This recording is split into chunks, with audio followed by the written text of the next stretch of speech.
रहने के लिए भी तो व्यवस्था रहना चाहिए ना।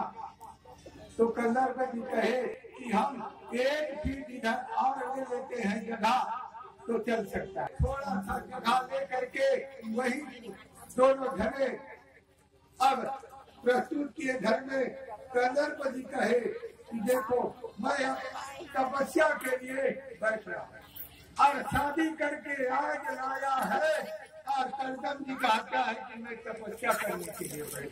देखो नीति का कैसा ध्यान मग्न होकर के भगवान के तपस्या में बैठ गए। आज ही विवाह करके आया है।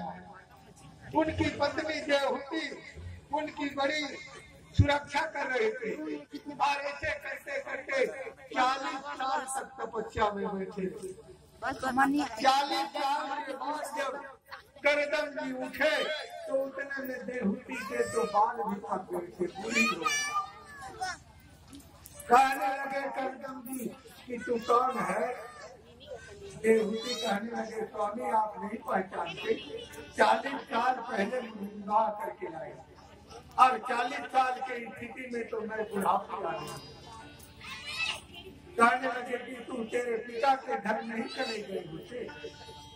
तो शादी करने के बाद जब उस पत्नी का धर्म होती है कि वो अपने पति के साथ रहे। ऐसा नहीं कि अपने पिता के घर चले जाए। पति तपस्या कर रहा है, तपस्वी है, तो उसके रक्षा करना, उसके देखभाल करना मेरा कर्म। छोड़ करके कैसे मैं अपने पिता के घर चली जाती। कहने लगे चलो कोई बात नहीं, अच्छा है तू है तो। और इसी तरह से जब उनकी परीक्षा लेने की ये घड़ी है, 40 साल की तपस्या, उस देवहूति की तपस्या लेने की घड़ी है कि तपस्वी इस देवहूति में कितने शक्ति है। जब मेरे घर भगवान आएंगे तो कितने शांति दे सकती है, इसीलिए उसकी तपस्या हुई। और देवहूति को कहने लगी हाथ पकड़कर कि चल अब स्नान करेंगे। सरोवर में जा करके बड़ा सुंदर स्नान किए, भगवान को प्रार्थना किए और भगवान प्रसन्न होकर के कहने लगे कि करदम जी मैं प्रसन्न हूँ आपके लिए, तो मानो। कहने लगे भगवान अब हमारी तपस्या भी पूर्ण हो गई। कहने लगे दुष्टहं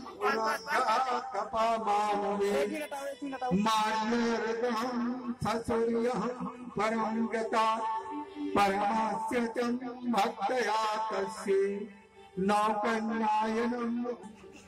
कहने लगे कंदर्प जी कि भगवान मैंने आपसे कहा है कि मेरे एक ही पुत्र हो, उसके बाद मैं तपस्या के लिए पुनः चले जाऊंगा। भगवान कहे कि हाँ याद है, नहीं भूला हुआ आज तक। और अब मेरे तपस्या पूर्ण हो गए, मुझे रहने की व्यवस्था चाहिए। भगवान कहे कि आप लोग कहे उसी दिन कंदर्प जी कामन नाम का विमान का रचना किया। ये विमान जो चलते हैं आजकल उड़न खटोला वगैरह, ये उस समय मंत्र की शक्ति से चलता था।